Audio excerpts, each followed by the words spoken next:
이제 사사기 15장에서 이제 본격적으로 또 삼손의 이야기 중에서는 하이라이트라고 말할 수 있는 그런 사건이 이제 등장합니다. 먼저 이제 말씀을 쭉 나누기 이전에 먼저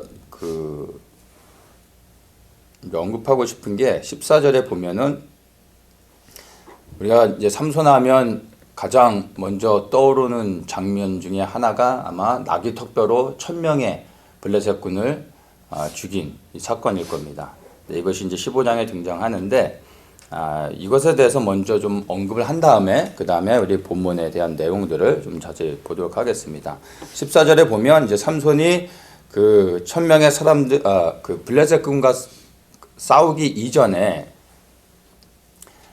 유대 사람들에 의해서 줄에 묶여서 블레셋 사람들에게 내어주죠. 그런데 그 줄을 끊고 블레셋군과 싸워서 1000명의 사람을 죽이는 일이 있습니다. 14절에 보면 삼손이 레이의 이름에 블레셋 사람이 그에게로 마주 나가며 소리 지르는 동시에 여호와의 신의 권능이 삼손에게 임하매 그 팔 위에 줄이 불탄 삼과 같아서 그 결박되었던 손에서 떨어진지라. 삼손이 나귀의 새 턱뼈를 보고 손을 내밀어 취하고 그것으로 1000명을 죽이고 이렇게 이제 언급되어 있습니다. 삼손이 1000명을 죽였는데 그것도 나귀 턱뼈를 가지고 1000명의 무장된 군인들, 싸움에 무장된 그 군인들을 죽였다라는 것입니다. 성경에 등장하는 인물들 가운데서 이 삼손만큼 이러한 엄청난 능력을 행했던 사람은 없습니다. 다윗의 그 트리마이트맨, 세 용사 가운데 첫 번째 두목인 요셉바세벳이 있는데 이 요셉바세벳은 800명, 전쟁터에서 800명을 죽였습니다. 뭐 그것도 엄청난 거죠. 무슨 무협지도 아니고 전쟁터에서 800명을 그 한 전쟁에서 죽였다라는 것도 엄청난데, 근데 요셉바세벳도 삼손한테는 안 됩니다.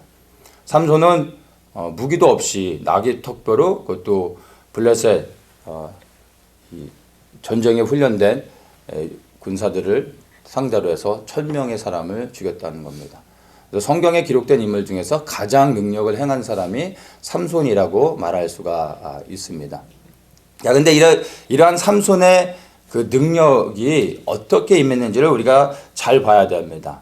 여호와의 신의 권능이 삼손에게 임하였다. 이것은 위로부터 임하는 것임을 우리가 알 수가 있습니다. 여호와의 신의 권능, 즉 성령의 역사라는 것을 우리가 분명하게 볼 수가 있습니다. 이게 이제 구약의 성령께서 일하셨던 방식이죠.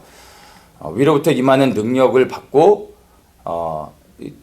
이 삼손이 1000명의 사람들을 죽일 수 있었던 것입니다. 이것은 엄청난 능력인데 이것이 삼손에게서 비롯된 게 아니라 위로부터 부어주신 하나님의 능력에 의해서 이렇게 됐다는 것을 우리가 인식을 해야 됩니다. 삼손이 뭐 걷기 시작하면서부터 뭐 온갖 무술을 다 배워가지고 뭐 싸움에 능하고 뭐 역기도 들고 뭐 그래서 힘도 세져서 삼손이 가지고 있는 능력으로 자기의 능력을 개발해서 이렇게 할 수 있었던 게 아니라 이건 전적으로 삼손과 전혀 상관없이 하나님의 능력이 위로부터 부어졌기 때문에 이렇게 할 수 있었다라는 것을 우리가 인식을 해야 됩니다. 그러면 삼손이 이러한 능력을 행했을 때 우리가 누구를 주목해야 되냐면은 삼손이 아니라 하나님을 주목해야 되는 겁니다. 와, 삼손이 1000명을 때려눕혀서 대단한 사람이네 라고 말하는 것이 아니라 삼손을 통하여 이 1000명의 블레셋군을 나귀 턱뼈로 다 죽인, 승리를 거두게 하신 하나님을 주목하며 하나님께 모든 영광을 돌려야 되는 것입니다. 이 삼손의 놀라운 역사를 통해서 우리는 더욱더 삼손 위에 임하신 하나님을 더욱더 신뢰하면서 하나님을 바라볼 수 있어야 된다는 것입니다. 제가 왜 이런 얘기를 하냐면은 오늘날에 많은 그리스도인들이 이러한 능력을 행하는 사람들을 무분별하게 그리고 그냥 전적으로 그냥 신뢰하고 따라가는 경우들이 너무 많다는 것입니다. 어떤 귀신을 쫓아내고 그리고 병을 고치고 그리고 예언하고 일반적으로 우리가 보지 못하고 경험하지 못하는 이러한 위로부터 부어주시는 성령의 역사들이 나타나면 이 능력들을 보고 사람을 쫓아가는 경우들이 너무나 많다는 겁니다.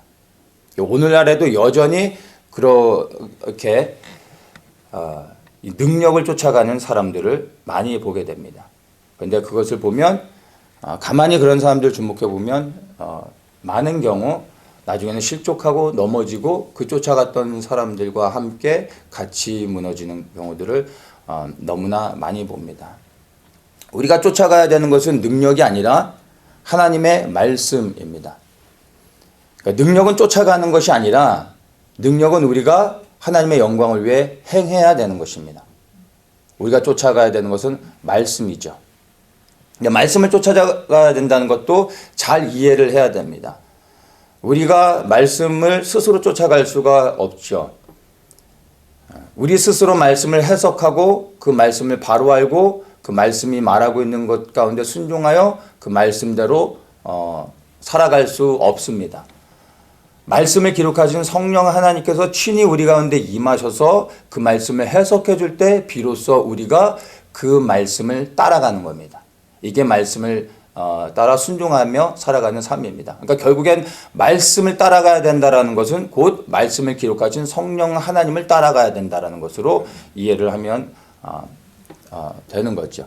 근데 사람들은 능력을 행하면 그 능력이 대단하기 때문에 어떤 사람들에게 물어보면 왜 이 사람을 따라가냐고 하면 이 사람이 나한테 예언을 해주는데 그 예언이 너무나 분명하게 맞았다는 거예요. 그래서 이 사람을 신뢰한다는 것입니다. 근데 그렇게 하면 결국에는 넘어지게 됩니다. 모든 은사와 능력들은 위로부터 부어주시는 겁니다. 그 사람의 어떠함과 전혀 상관이 없습니다. 우리는 능력을 행하고 그리고 많은 역사들을 행하면 그 사람이 신령한 사람으로 생각하지만 위로부터 임하는 능력과 그 사람 안에 있는 인격과 그리고 영적인 성숙은 전혀 상관이 없습니다. 반대라는 이야기는 아닙니다. 그러나 그 사람 안에서 나타나는 능력과 그 사람의 성품 그리고 그 사람의 인격과 영적인 성숙은 전혀 상관이 없다는 것입니다. 그래서 능력과 그 사람의 그 어떠함은 상관이 없고 그것들을 분별하여 볼 수 있어야 된다는 것입니다. 야고보서 1장 17절에 각양 좋은 은사와 온전한 선물이 다 위로부터 빛들의 아버지께로부터 내려오나니 그는 변함도 없으시고 회전하는 그림자도 없으시니라. 하나님이 주시는 은사와 능력은 완전한 선물입니다. 선물은 우리가 열심히 노력해서 받는 게 아니죠. 하루 동안 열심히 땀 흘려 일해서 무엇을 받습니까? 품삯을 받는 거예요. 그걸 가지고 자 선물을 줍니다라고 말하지 않죠. 근데 모든 은사와 능력들은요 위로부터 부어주시는 하나님의 은혜로 그냥 선물로 주어지는 것입니다. 그래서 그 사람이 기도를 많이 했기 때문에 아마 성숙하기 때문에 그 사람의 어떠함 때문에 주는 게 아니라 그저 하나님의 영광을 위해 하나님이 택하시고 그렇게 부어주신 것입니다. 삼손도 태어나기 이전부터 하나님께서 거룩한 나시린으로 구별하시고 이스라엘을 구원하는 사사로 세워주셨습니다. 그냥 하나님이 택하신 거예요. 그 삼손이 어떠해서가 아니라. 그래서 우리는 그 사람 안에 나타나는 능력들을 볼 때 그 사람이 아니라 능력을 쫓아가는 것이 아니라 그 사람을 사용하시는 하나님을 바라보고 그리고 말씀을 쫓아 살아갈 수 있어야 되는 것입니다. 마지막 때 이러한 능력을 통해서 수많은 그리스도인들을 미혹하는 일들이 있을 것입니다. 그래서 이것들을 우리가 더욱더 분별해 보아야 되고 이렇게 성경에서 정말 위대한 능력을 행하는 이 삼손의 이야기를 이렇게 보면서 이제 그런 것들이 좀 생각이 났습니다. 계시록 13장에 보면은 짐승이 나타나서 엄청난 능력들을 행합니다. 하늘에서 불을 내리고 그 다음에 수많은 이적들을 행하고 그리고 우상이 말하게 합니다. 그것을 통하여 수많은 사람들이 이 짐승을 따라가며 미혹되어져서 하나님을 대적하는 자리로 가게 되고 수많은 사람들이 넘어지게 되는 것을 계시록에서 분명하게 언급하고 있습니다. 근데 이것은 유대인들에 대한 구체적인 언급인데 왜 하늘에서 불이 내리는 이러한 능력을 행하면서 사람들을 미혹하느냐 하십니까? 유대인들에게 있어서 하늘에서 불을 내리는 것은 이건 엘리야가 하는 사역이고 그리고 정말 하나님만이 하실 수밖에 없다라는 것을 아는 거예요. 그러니까 그냥 하늘에서 불이 떨어지면 이건 하나님 말고는 할 수 없는 거야. 그래서 이 사람은 따라가도 되는 거야. 하나님이 하시는 거야. 라고 하며 능력을 따라가는 거예요. 근데 그게 미혹이라는 것입니다. 사단도 하나님이 행하시는 능력들을 흉내내면서 할 수 있습니다. 그러니까 보여지는 것, 그리고 나타나는 것을 가지고 따라가면은 안 되는 겁니다. 그러니까 말씀을 따라갈 수 있어야 됩니다. 성령 하나님께 민감하게 반응하면서 그 성령 하나님의 인도하심을 받을 수 있어야 된다는 것입니다. 그래서 이 마지막 때 믿는 자들을 넘어뜨리기 위해 사단이 가장 이제 강력하게 사용하는 것이 바로 나타나는 표적, 은사, 능력들입니다. 이것은 필요는 하지만 본질의 것은 아닙니다. 그래서 이 마지막 시대를 살아가는 우리들에게 있어서 정말로 더욱더 필요한 건 우리가 능력을 행하는 것도 중요하지만 그러나 더욱더 영적인 분별력을 가질 수 있어야 됩니다. 은사와 능력이 있어도 영적으로 분별하지 못하면 그 은사와 능력을 사용하다가 넘어질 수밖에 없고 미혹된 길로 가게 될 수밖에 없습니다. 그러면 결국엔 영혼을 잃어버릴 수 있게 되는 것입니다. 그래서 우리가 하나님을 섬기고 하나님의 영광을 위해서 은사와 능력을 구하며 또 이런 것들을 필요로도 하지만 우리가 더욱더 구해야 되는 것이 영적인 분별력이라는 것입니다. 이것이 너무나 중요하고 이 영적인 분별력을 통해 우리가 온전히 하나님의 말씀에 순종하며 살아갈 수 있게 되는 것입니다. 그래서 정말로 보여지는 능력이 아니라 우리 안에 이미 임하시고 우리 안에서 하나님의 선한 능력들을 나타나게 하시는 성령 하나님을 신뢰하며 그리고 그분과 동행하며 그분 안에서 순종하며 말씀을 따라 살아갈 수 있는 분들 되시기를 예수님의 이름으로 축복합니다. 자, 이제 15장의 말씀을 이제 좀 보도록 하겠습니다. 삼손의 그 하이라이트가 되는 그런 사건이 이제 나오는데 우리가 이 삼손의 이야기를 이제 나누기 전에 삼손에 대한 좀 새로운 각도로 삼손을 볼 수 있는 그러한 좀 관점을 가져야 됩니다. 일반적으로 이제 사사라고 하면은 우리가 지금 쭉 보고 있지만은 많은 사사들이 등장했는데 대부분의 사사들이 하나님이 이제 사사를 세우시죠. 그러면 이스라엘 백성들이 그를 사사로 인정하고 이스라엘의 군대 장관으로 세우고 그를 중심으로 해서 이스라엘을 괴롭히는 이방 족속들과 전쟁을 통해 승리를 하고 이스라엘을 구원합니다. 그리고 그가 이스라엘을 통치합니다. 이게 일반적인 사사들의 활약입니다. 그래서 그를 항상 사사가 세워지면 그 사사가 이스라엘 백성들을 군대를 소집해서 이방 족속들과 함께 연합하여 싸우는 겁니다. 그게 이제 사사의 어떤 일반적인 활동하는 모습인데 이 삼손은 하나님이 세우신 사사인데 일반 사사들과 전혀 다르게 활동을 하죠. 처음부터 끝까지 정말 이 삼손은 혼자 합니다. 혼자. 모든 걸 다 혼자 하죠. 혼자 다 때려눕히고 혼자 죽입니다.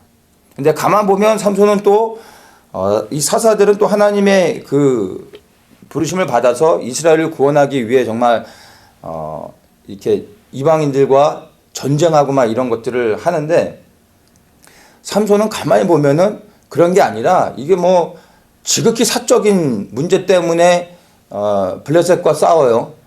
그리고 그냥 가만 보면 결국은 여자 문제 때문에 이런 전쟁하고 뭐 그런 것처럼 보여집니다. 그래서 삼손을 가지고 많은 사람들이 퀘션을 합니다. 이 사람이 사사 맞는가? 그럼 뭐 하다가 가는 건가? 하면서 삼손에 대한 질문들을 많이 합니다. 그래서 흔히 삼손에 대해서 배울 거라고는 뭐 적용하는 것들이 여자 조심해야 된다 그래서 그래서 이런 정도 육신의 정욕에 넘어가면 눈도 뽑히고 결국은 이렇게 죽는다. 그러니까 정말 육신의 정욕에 넘어가면 안 되고 여자 조심해야 된다. 뭐 결론은 뭐 이런 것들로 끝나는 경우들이 많습니다. 근데 삼손을 그렇게 보면은 안 됩니다. 그냥 나타나는 사건 그거에 대한 디테일한 것들만 보면서 삼손을 해석하려고 하면 안 되고, 삼손이 이 사사기에 등장하는 마지막 사사입니다. 그래서 사사기에서는 삼손을 마지막 사사로서 설명해 주고 있습니다. 물론 삼손 뒤에도 이제 사사들이 세워지고 사무엘이 이스라엘에 세워진 구약의 마지막 사사라고 말할 수 있습니다. 근데 이 사사기에서는 사사들의 활동을 보여주는 사사기에서는 삼손을 끝으로 더 이상 사사는 존재하지 않습니다. 사사는 어느 누구도 언급하지 않고 이제 다른 이야기들로 흘러갑니다. 즉 사사기에서 말하고 있는 사사의 마지막은 삼손이라는 겁니다. 이 삼손이 마지막 사사로서 등장할 뿐만 아니라 사사기에서 소개되어지는 사사들 가운데 가장 많은 포션을 차지하고 있다는 겁니다. 그저 여자 얘기하고 여자 조심하라고 하고 뭐 이런 거, 이 삼손의 사적인 이런 것들 설명하려고 사사기에서 가장 많은 포션을 할애를 했겠냐 우리가 생각을 해봐야 되는 것입니다. 그렇지 않습니다. 삼손을 우리는 누구로 봐야 되냐면 삼손을 이스라엘을 구원하는 메시아로 우리가 삼손을 좀 이해할 필요가 있습니다. 자, 삼손이 가지고 있는 이름의 의미를 통해서 우리가 알 수가 있는데, 삼손이라는 이름 자체가 히브리적 의미에서 태양이라는 단어에서 파생되어진 게 삼손입니다. 그래서 삼손의 의미 자체가 태양이라는 의미를 담고 있습니다. 이스라엘을 구원하는 사사로 하나님께서 삼손을 세우셨는데 그 삼손이 이스라엘의 태양인 것입니다. 즉 이스라엘의 메시아인 것을 보여주고 있는 것입니다. 그래서 진정으로 이스라엘을 구원하는 메시아의 모습으로 삼손을 보게 되면 이 삼손의 스토리가 달라지게 됩니다. 그래서 삼손을 이스라엘을 구원하는 사사로서 보면서 이 15장의 사건들을 우리가 좀 이렇게 다시 새로운 관점으로 보면은 우리가 발견할 수 있는 것들이 있습니다. 그래서 삼손을 메시아로서 우리가 보면서 이 사건을 살펴보도록 하겠습니다. 그래서 삼손에 관련된 이런 그 디테일한 사적인 그 이런 문제들, 또 여자 문제로 이렇게 넘어지고 이런 것들은 그 접어두고 삼손을 중심으로 해서 흘러가는 큰 그림들을 보면 이 삼손 안에 담겨져 있는 메시아의 메시지를 우리가 발견하게 되는 겁니다. 자, 이제 이 15장의 배경을 보면 14장을 먼저 좀 언급을 해야 되는데, 삼손이 이방 여인을 아내로 취하죠. 그리고 이제 잔치를 벌이는데 수수께끼를 냈습니다. 이 수수께끼를 그 잔치에 참여한 동료들이 맞추질 못하자 삼손의 아내를 협박해서 결국엔 이 삼손이 이 아내의 달닥을 볶는 이것을 이기지 못하고 결국에는 비밀을 발설해서 정답을 맞추게 되죠. 그리고 그 정답을 맞춘 걸로 인해 약속했던 보상을 하게 됩니다. 그래서 블레셋 사람들을 죽이고 그 사람들의 이제 옷을 뺏어서 보상을 하고 화가 나가지고 삼손이 이제 아내를 두고 아버지 집으로 잠시 돌아갑니다. 자, 그 돌아간 사이에 무슨 일이 이제 있냐면은 이 삼손의 장인이 삼손의 아내를 다른 사람의 아내로 팔아버리는 겁니다. 근데 이제 삼손이 이제 화가 풀려서 자기 아내를 데리러 왔더니 자기 아내는 이미 다른 사람의 아내가 되어져 버린 겁니다. 이거 너무나 잘못된 거죠. 자, 이게 이제 15장의 사건이 시작되어지는 겁니다. 자, 삼손은 우리를 구원하시는 메시아로서 이해를 하시면 되고, 이 삼손이 취한 이방의 여인, 이 아내는 바로 우리들인 겁니다. 그래서 이 삼손의 부모들은 왜 우리 동족에 여자가 없냐, 왜 이방족 속에서 여인을 취하느냐라고 말하지만, 사실 이 메시아의 형상은 바로 이방인인 우리를 구원하고자 하는 예수 그리스도의 그 메시아의 구원의 메시지가 담겨져 있는 것입니다. 자, 그런데 이 삼손이 아내를 다시 데리러 왔더니 버린 게 아니죠. 잠시 떠나 있다 돌아온 것이었습니다. 근데 이미 삼손의 아내를 다른 사람에게 팔아버렸습니다. 메시아의 아내를 세상에 팔아버린 겁니다. 삼손이 가만히 있을 수 없었죠. 그래서 삼손이 이제 화가 났는데 걷다 대고 장인이 하는 말이 이렇습니다. 2절에 보면 내가 그를 심히 미워하는 줄로 내가 생각한 거로 그를 내 동무에게 주었노라. 삼손이 미워하지 않았습니다. 미워한 걸로 생각했다라는 것입니다. 삼손이 정말 미워했다 하더라도 삼손의 아내를 장인이 팔 자격은 없는 거죠. 근데 이 삼손의 장인이 이렇게 자기 마음대로 행한 것입니다. 그러면서 그 동생이 그보다 더욱 아름답지 아니하냐 청하노니 너는 그 대신에 이를 취하라 라고 말합니다. 그러니까 이거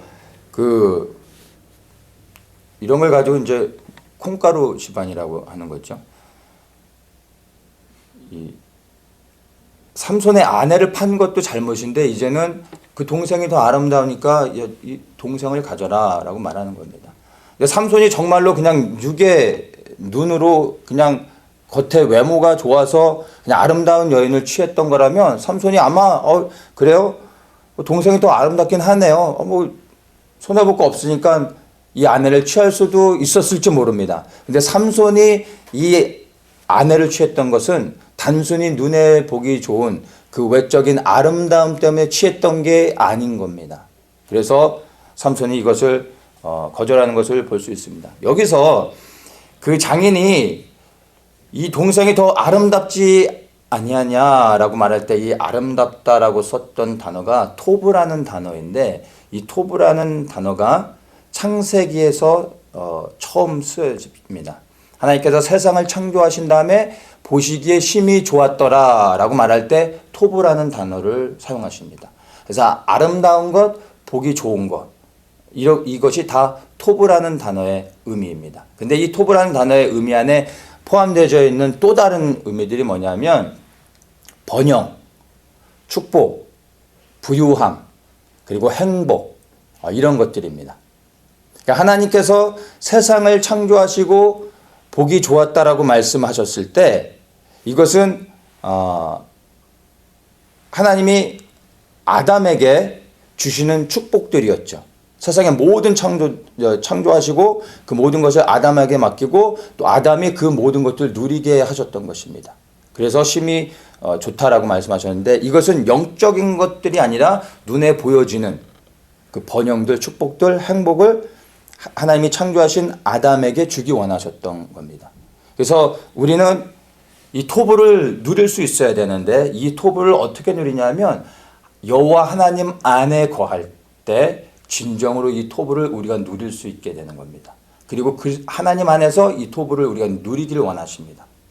그래서 이 하나님께서 창조하시면서 이 심히 보기 좋았다라고 하면서 아담에게 주셨던 이 축복들은 이 배경이 되어지는 게 뭐냐면 하나님 안에 거해야 된다는 겁니다. 그럴 때 이 진정한 토부가 복이 되어지는 겁니다. 그래서 이 아담이 이 축복을 누릴 때 그의 상태가 영적인 상태가 어땠습니까? 하나님과 온전히 연합하여 살아가고 있었을 때입니다. 그래서 이 토부가 그에게 복이 되어질 수 있었습니다. 그러나 오늘날은 아담 이후로 세상이 타락하고 우리가 아담의 그 죄가 우리에게도 들어왔죠. 타락한 우리는 이제 이 온전한 토부를 누릴 수 없습니다. 하나님 안에서만 이 토부를 누릴 수 있는데 지금 이 장인이 말하고 있는 토부는요.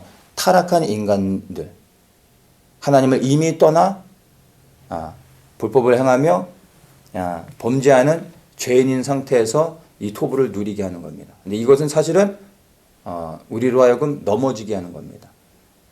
정말 이 하나님 주신 축복들은 여호와 하나님 안에 있을 때 우리가 누릴 수 있는 겁니다. 하나님 없는 상태에서 타락한 채로 이 토부를 누리게 되면 결국엔 하나님을 떠나게 됩니다. 하나님을 가까이 하지 않게 됩니다. 결국에는 이 눈에 보기 좋은 것을 취하라고 말하는 것은 결국엔 하나님을 벗어나 세상 가운데 빠져 하나님과 멀어지게 하려고 하는 그러한 것으로 우리가 이해를 하면 됩니다. 타락한 인간의 상태, 우리의 지금의 모습으로는요, 이 토부를 쫓아가거나 이 토부를 추구하고 바라보고 그리고 이것들을 붙잡으려고 해서는 안 됩니다. 하나님과의 관계가 먼저 회복되어져야 됩니다. 그 안에서 주시는 토부를 누리게 되고, 이 진정한 토부는 이제 이 땅에서 누릴 수 있는 게 아닙니다. 예수 그리스도께서, 우리의 메시아인 주님께서 이 땅 가운데 임하신 다음에 이 땅에 하나님의 나라가 회복되어질 때 그 안에서 진정으로 창세기 1장에서 주셨던 이 축복의 말씀들, 심히 보기 좋았던 세상이 회복되어지며 그 안에서 우리가 토부를 누릴 수 있게 되어지는 겁니다. 이것을 정말 누리기 원한다면 그리스도의 재림을 위해 우리가 더욱더 헌신하고 섬겨야 되는 것이고, 이것들을 바라보고 기대하고 예수를 믿기 때문에 세상에서 복을 누리는 것들을 소망해서는 안 됩니다. 하나님과 관계 안에 더 깊이 들어가며 이 진정한 토부가 회복되어질 수 있도록 위하여 우리가 그 부르신 가운데 나아갈 수 있어야 된다는 것입니다.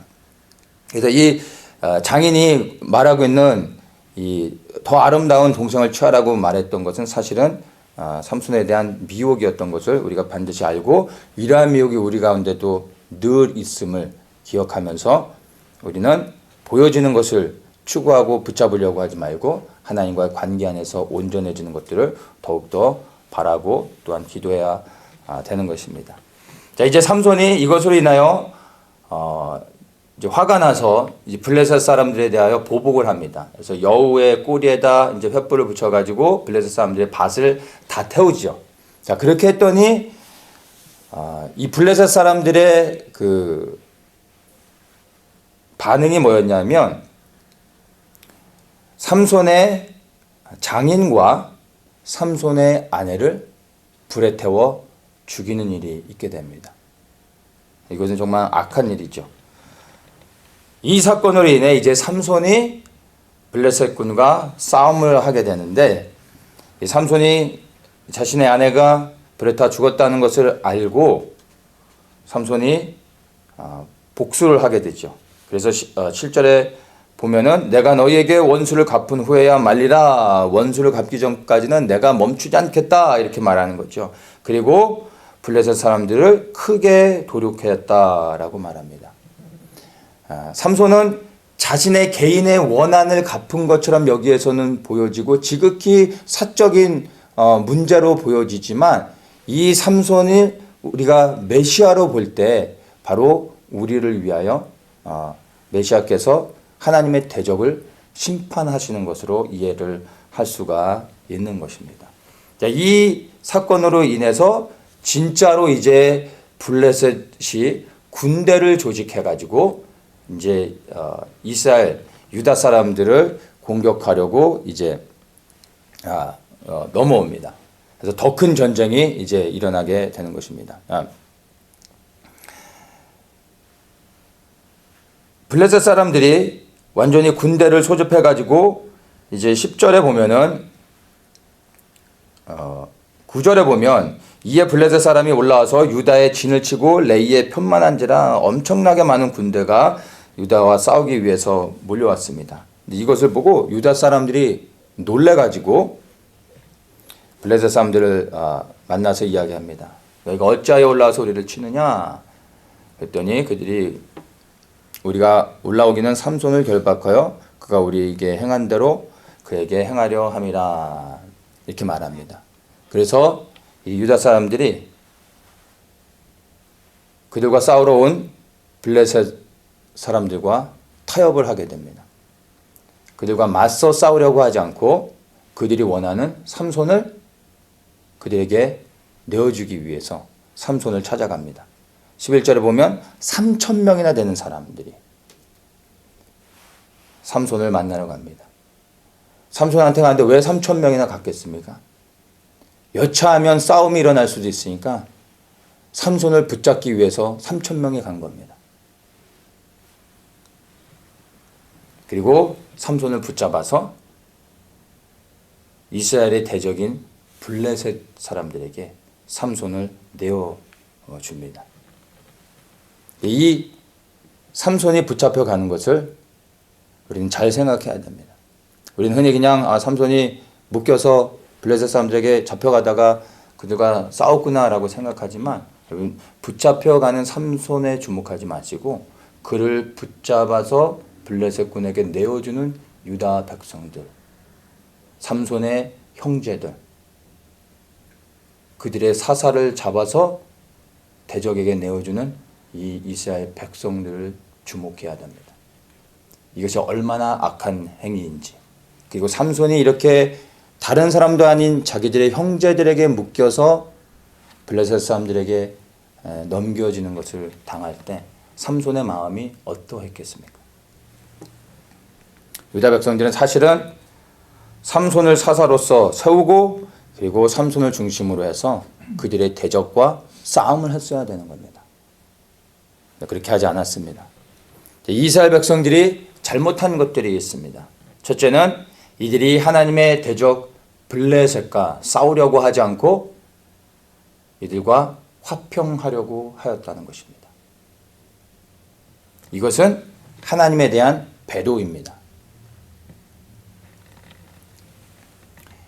이들이 블레셋과 화평한다라는 것의 실제적인 의미가 뭐겠습니까?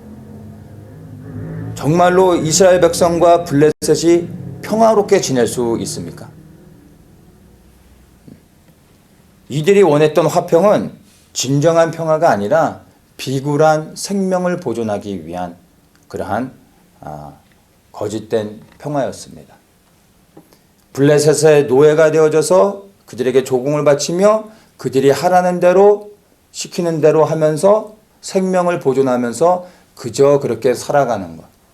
그러나 그렇게라도 살고 싶어서 블레셋과 화평하려고 했던 이스라엘 백성들. 이것은 분명한 하나님에 대한 배도입니다. 왜냐하면 이스라엘 백성이 왜 가나안 땅에 들어가 그 땅에 살아가고 있는지 그들은 그것을 생각하지 못했던 것입니다. 이들은 평화를 위해서 화평을 원했지만 사실 그 평화는 진정한 화평이 그들이 구했던 그리고 원했던 진정한 평화는 진정으로 하나님 보실 때 기뻐하시는 평화가 아니었죠.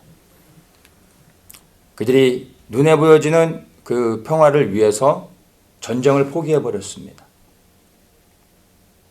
근데 우리가 분명히 알아야 될 것은 진정한 평화를 위해서는요, 전쟁을 해야 되는 겁니다. 이스라엘 백성이 그 가나안 땅에서 이방 백성들과 화목하게 살아간다는 것은 있을 수 없는 일이라는 것을 우리가 분명히 압니다. 그들과 함께 살아갔던 이스라엘은 결국엔 이방이 섬기는 우상들을 섬기고 하나님을 떠나 그리고 하나님 앞에 심판을 받게 되는 것을 우리가 볼 수가 있습니다. 근데 그들은 살기 위해서 거짓된 평화를 붙잡았고 하나님을 떠나 배도하는 모습을 보게 된 것입니다. 안타깝게 이러한 이스라엘, 유다 백성들의 이러한 모습이 오늘날 대한민국에 그대로 재현되고 있는 것을 우리가 볼 수가 있습니다. 한국의 문재인 정권은 김정은과 화평하려고 계속해서 끊임없이 손을 내밀고 평화적인 어떤 일들을 하려고 합니다.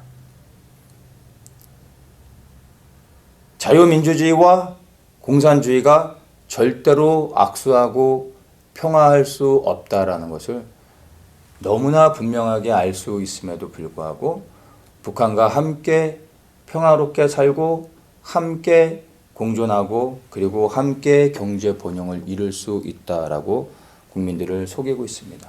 더 놀라운 건 이 문재인 정권이 그럴 뿐만 아니라 대다수의 많은 국민들도 그리고 교회 안에 많은 성도들도 이 거짓 속임수에 속아 넘어가고 있습니다.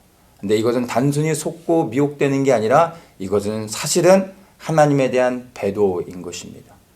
공산주의를 허용하고 받아들이는 것은 하나님을 떠나 배도하는 것입니다. 왜냐하면 공산주의의 본질이 바로 하나님을 대적하는 세상에서 사단이 만들어 놓은 악한 사상이요 이념이기 때문입니다.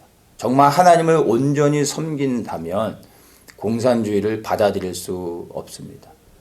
근데 우리 주변에 신앙도 좋고 기도도 열심히 하고 예수님도 잘 믿고 봉사도 잘하는데 사상적으로 좌파인 사람들, 공산주의를 허용하고 받아들이고 북한과 평화하려고 하고 평화 통일을 위해 기도하는 사람들, 그들이 과연 하나님께 속하였는지 우리는 의심해 보아야 됩니다.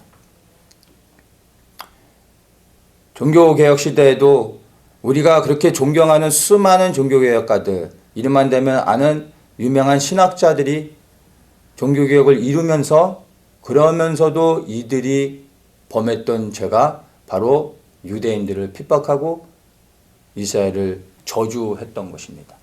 정말로 이들이 하나님의 말씀을 온전히 알고 그리고 하나님의 성령이 그들 안에 있었다면 과연 이들이 하나님의 장자된 그리고 하나님이 사랑하시는 이 이스라엘을 향하여 그렇게 저주하고 이스라엘을 유대인들을 핍박하는 일들을 과연 할 수 있었을까? 우리는 의심해 봐야 됩니다. 이게 오늘날 한국에는 이 이념과 사상으로 한국의 교회들을 무너뜨리고 있는 사단의 전략인 겁니다. 참된 평화는 블레셋과 싸워 그들을 진멸하고 쫓아내야 올 수 있는 것입니다. 대한민국의 참된 평화는 기도한다고 오는 것이 아니라 그 공산주의를 무너뜨리고 김정은 정권이 완전히 무너졌고 그리고 그 붙잡혀 있는 북한의 수많은 동포들을 구원할 때 비로소 한국에 참된 평화가 오는 것입니다. 다른 것은 없습니다. 근데 사람들은 전쟁을 원하지 않고 있습니다. 그리고 평화 통일을 구하고 있습니다. 평화 통일은 이미 오래전에 지나갔습니다. 한국에 그런 기회가 있었지만 한국 스스로 그것을 버렸고 이제 평화 통일은 오지 않습니다. 교회에서 평화 통일을 위해 기도하는 것은 다 미혹된 것입니다. 이제 진정으로 통일은 북한의 정권을 힘으로 무너뜨리는 것 외에는 다른 길은 없습니다. 근데 그러기 위해선 싸워야 되는 겁니다. 근데 싸움을 원치 않기 때문에 평화를 말하고 있는 겁니다. 그것은 아주 비겁한 것이죠. 왜냐하면 전쟁을 하게 되면 잃어버릴 게 너무나 많은 거예요. 자기들이 지금 살아가고 있는 것 가운데 잃어버리게 될 것들. 집을 잃어버리게 되고 평안함을 잃어버리게 되고 잘못하면 생명을 잃어버릴 수 있고 본인들이 누리고 있는 수많은 것들을 잃어버릴 수 있기 때문에 전쟁은 절대 안 된다는 거죠. 그래서 평화해야 된다는 겁니다. 그 안에는 정말 영혼을 사랑해서 평화를 외치고 전쟁을 반대하는 것이 아니라 자기가 살고 싶어서 자기가 누리고 있는 평화는 이 육적인 평안함들, 안전함들을 계속해서 누리고 싶어서 평화 통일을 구하고 있는 겁니다. 미혹됐고 속은 것입니다. 한국의 진정한 평화는 김정은 정권이 무너져야 되고 이제는 담대히 이 김정은 정권이 속히 무너질 수 있도록 구해야 되는 겁니다.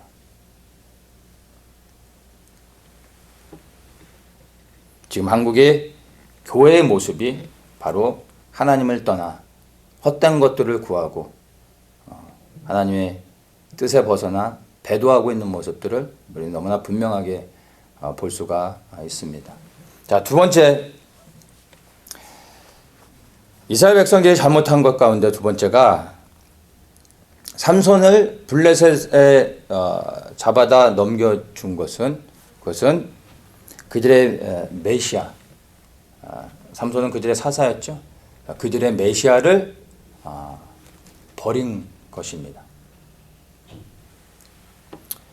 말씀드린 것처럼 잡혀가는 삼손을 주목하지 말고 그들을 이스라엘 백성들이 삼손을 잡아다가 블레셋에게 넘겨주는데 그 넘겨주는 유다 백성들을 우리가 봐야 되는 겁니다. 이들이 삼손을 붙잡아다가 그 블레셋 군에게 넘겨주면서 뭐라고 얘기를 하냐면 13절에 우리가 다만 너를 단단히 결박하여 그들의 손에 붙일 뿐이요 우리가 결단코 너를 죽이지 아니하리라. 아주 친절하게 이렇게 말을 해줍니다. 그러면 삼손을 이렇게 잡아다가 블레셋군에 넘겨주면 블레셋이 삼손을 데려가가지고 지극정성으로 잘 모시고 행복하게 살 수 있도록 해준다는 겁니까? 블레셋에 넘겨주면 삼손은 어떻게 되는 겁니까? 처절하게 비참하게 죽는 거죠. 그렇게 죽음에 넘겨주는 겁니다. 그러면서 우리가 너를 해하지 않을 거다라고 말하고 있는 겁니다. 아주 악한 일인 것이죠. 이것은요, 삼손을 유다 백성들이 블레셋에게 넘겨준 것은 가룟 유다가 예수님을 돈을 받고 판 것과 동일한 겁니다. 베드로가 예수님을 저주하며 부인한 것과 조금도 다르지 않은 것입니다. 왜 이런 일들이 일어납니까? 왜냐하면 이스라엘 백성들이 사명을 잃어버렸기 때문입니다. 자신들이 왜 이 가나안 땅에 들어와서 살고 있는지를 잃어버렸습니다. 왜 하나님께서 이 애굽에서 떠나 광야를 지나 요단을 건너 가나안 땅에 들어가게 하셨는지를 잃어버린 것입니다. 이 유대인들이 왜 가나안 땅에 왔습니까? 더 좋은 환경을 위해? 어메리칸 드림을 위해서 이 땅에 들어왔습니까? 더 나은 삶을 위해? 행복을 위해? 평안함을 위해 이 땅에 들어왔습니까?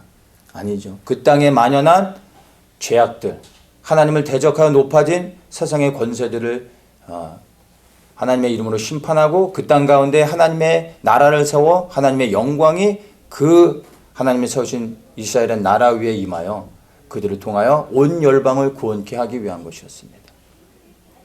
그래서 그들은 그 땅에 들어가는 사명이 바로 전쟁하는 것이고 그 땅을 지켜내는 것이고 그래서 싸워야 된다는 것을 이들은 잃어버리게 됐습니다. 사명을 잃어버리는 순간 사람들은 땅의 것을 바라보게 됩니다. 땅의 것을 바라본다는 것은 생존을 위해 살아간다는 겁니다. 살아가는 목적이 먹고 살기 위해서가 되는 겁니다. 생존이 목적인 사람들의 삶의 소망이 무엇입니까? 행복이죠. 성공, 번영, 리타이어 하고 난 후에 안정된 노후 생활. 이게 마지막 소망이죠. 이게 땅의 것을 바라보며 살아가는 사람들의 소망인 것입니다.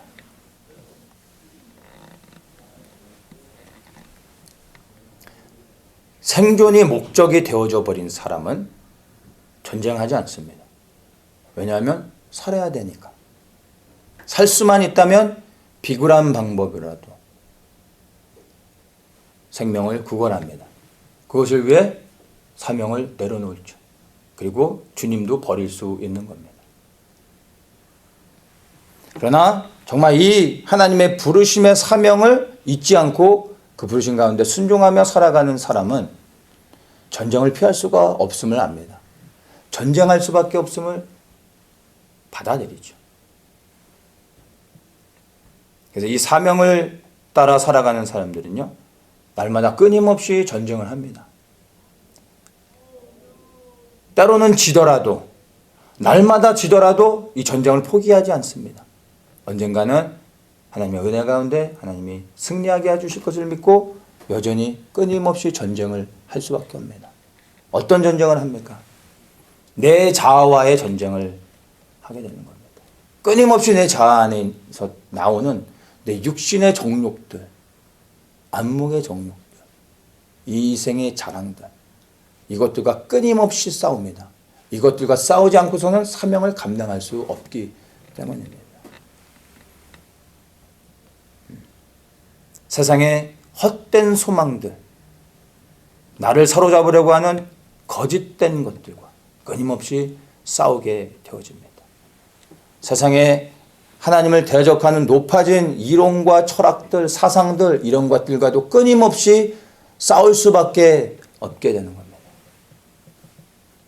그리고 우리의 이 사명을 감당하려고 하는데 막아서는 장애물들을 뚫어내려고 돌파하기 위해 싸웁니다.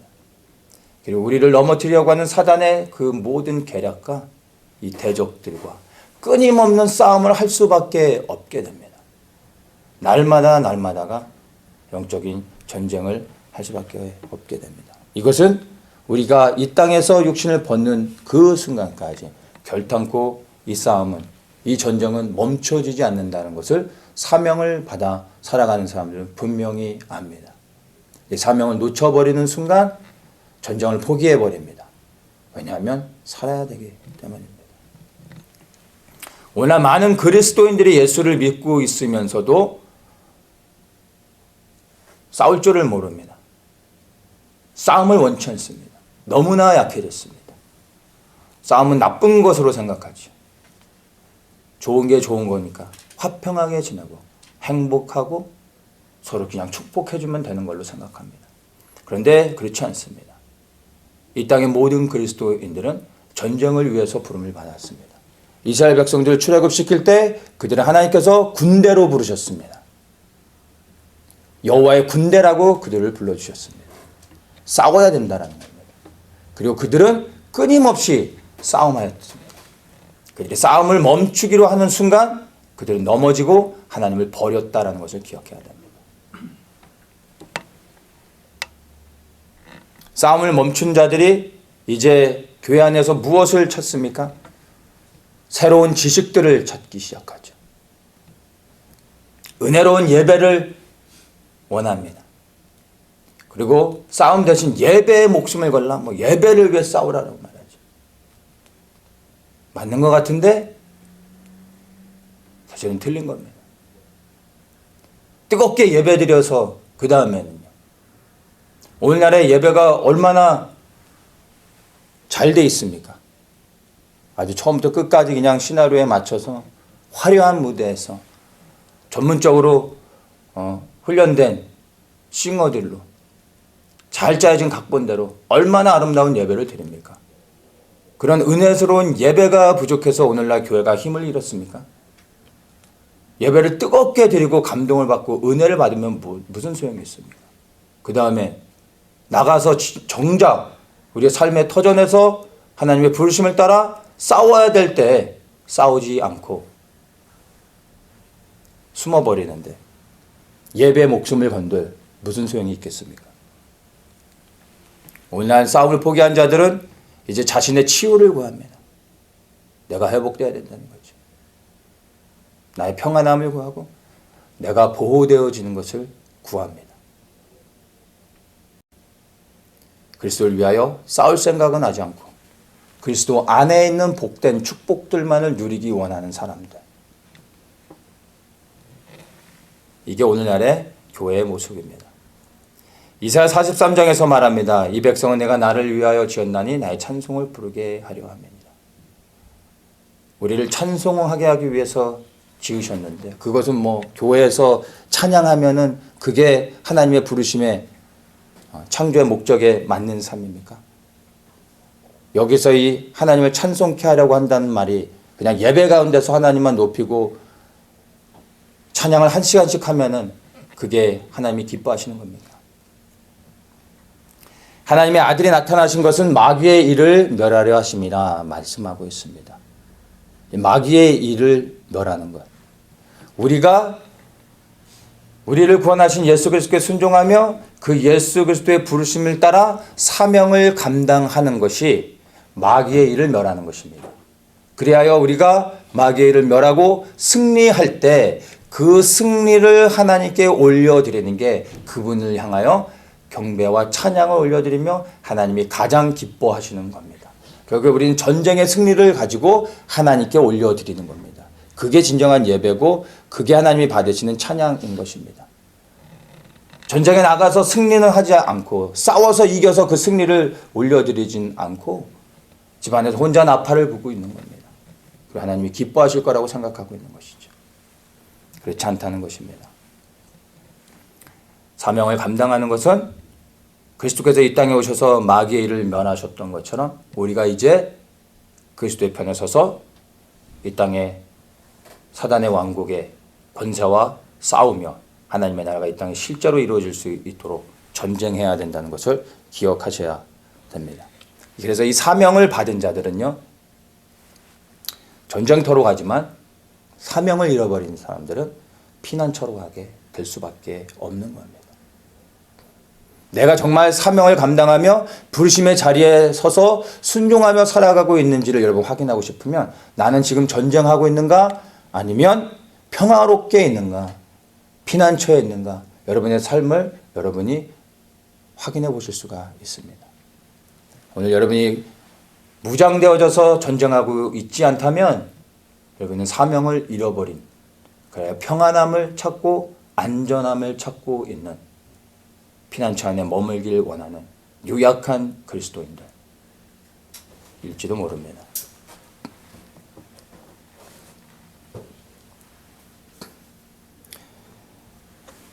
이제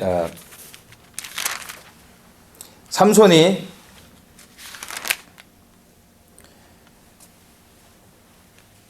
하나님의 권능이 위로부터 임하게 돼서 줄을 끊고 나귀 턱뼈를 가지고 블레셋군과 싸워서 1000명의 사람을 죽입니다.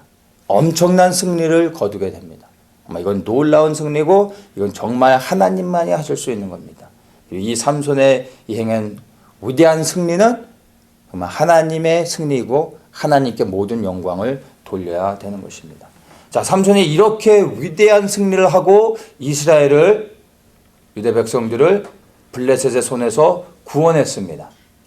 그런데 그가 위대한 승리를 하자마자 18절에 이렇게 말합니다. 삼손이 심히 목마름으로 여호와께 부르짖어 가로되 주께서 종의 손으로 이 큰 구원을 베푸셨사오나 내가 이제 목말라 죽어서 할례 받지 못한 자의 손에 빠지겠나이다. 이렇게 말합니다. 삼손이 위대한 승리를 했는데 그는 지금 목말라 죽게 되어졌습니다. 승리하였지만 물을 마시지 못하면 이제 그가 힘이 빠져 죽을 수밖에 없는 상황 가운데 놓여져 있는 것을 보게 됩니다. 이것은요 우리에게 시사하는 바가 굉장히 큽니다.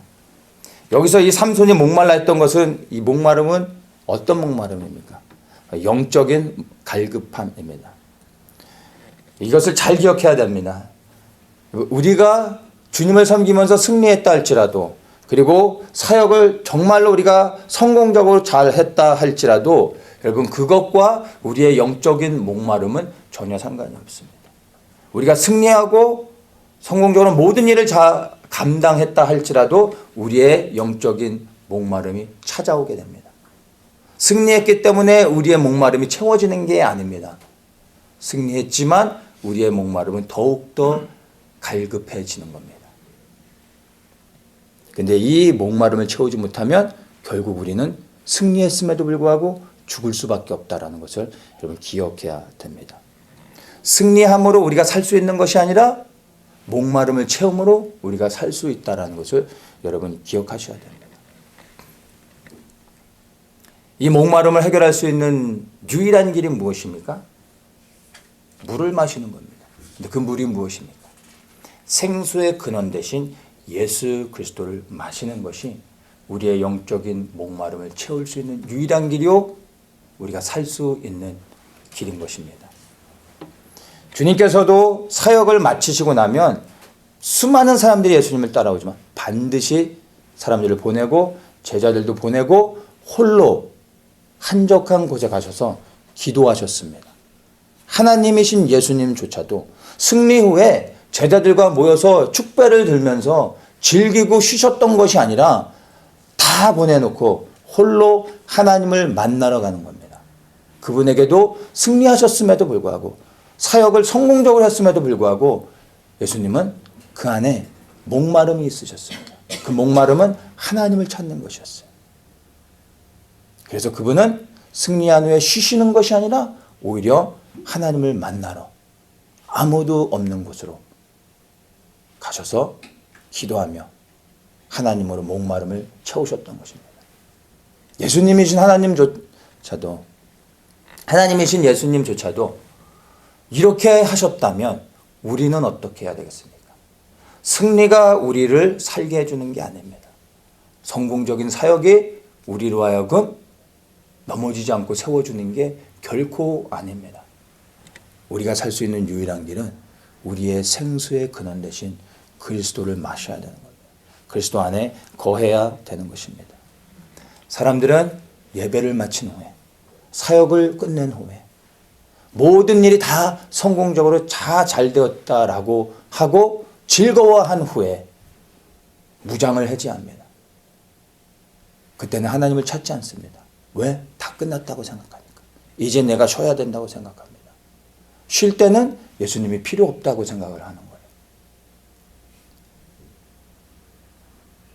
사역을 할 때는 예수님을 찾지만 사역이 끝난 후엔 사람들은 예수님을 찾지 않습니다. 여러분, 예배가 끝난 후에 집에 돌아가신 다음에 무엇을 하십니까? 오늘 예배를 잘 드렸고 교회에서 열심히 봉사했으니까 이제는 이 저녁 시간만큼은 이제 예수님 생각 좀 안 하고 성령도 좀 나가 계시고 나 혼자 좀 쉬어야 되겠습니다. 이렇게 하십니까? 근데 그렇게 하면 정말로 쉼이 되어집니까? 사역이 끝난 후에 더욱더 우리에게 필요한 것은 예수 그리스도인 것입니다. 그리스도를 떠나서는 단 한순간도 우리는 살아갈 수 없음을 아셔야 됩니다. 사역할 때만 예수님이 필요한 게 아니라 사역이 끝난 후에 우리는 더욱더 그리스도 안에 머물러야 됩니다. 그렇지 않으면 넘어지게 되는 겁니다. 많은 사역자들이 사역을 마친 후에 음란합니다. 범죄합니다. 넘어집니다. 얘기를 들었더니 큰 집회들 끝나고 나면 축배를 든대요. 술집에 가서. 예배를 끝나고 난 후에 세상적으로 이런 거 저런 걸 다 한다는 거예요. 정말로 예수 그리스도를 사랑하여 예수님을 섬긴다면 사역을 끝난 후에 예수님을 버려두고 다른 것을 할 수 있겠냔 말이에요. 죽는 겁니다. 여러분은 어떠십니까? 오늘 예배를 끝난 후에 더욱더 그리스도를 구하고 그리스도 앞에 머물기를 예수님의 이름으로 축복합니다. 삼손이 하나님께 이 갈급한 가운데 부르짖을 때 하나님께서 그를 위하여 샘을 터뜨리시고 그 샘 이름을 에낙구레라고 했습니다. 부르짖는 자의 샘이라고 말하는 겁니다. 여러분, 삼손이 이 물을 마시고 회복되어졌음을 봅니다. 우리가 이제 주님을 섬기는 자로 나아가 이제 그 부르심의 사명을 감당해야 되는데, 여러분, 사명을 감당할 때 성령의 능력을 구하며 나아가십시오. 그러나 우리의 사역이 끝난 그 순간 우리의 목마름이 찾아올 것입니다. 그리스도를 구하시고 부르짖으며 그리스도 안에 더욱더 머무는 여러분들 되시길 예수님의 이름으로 축복합니다.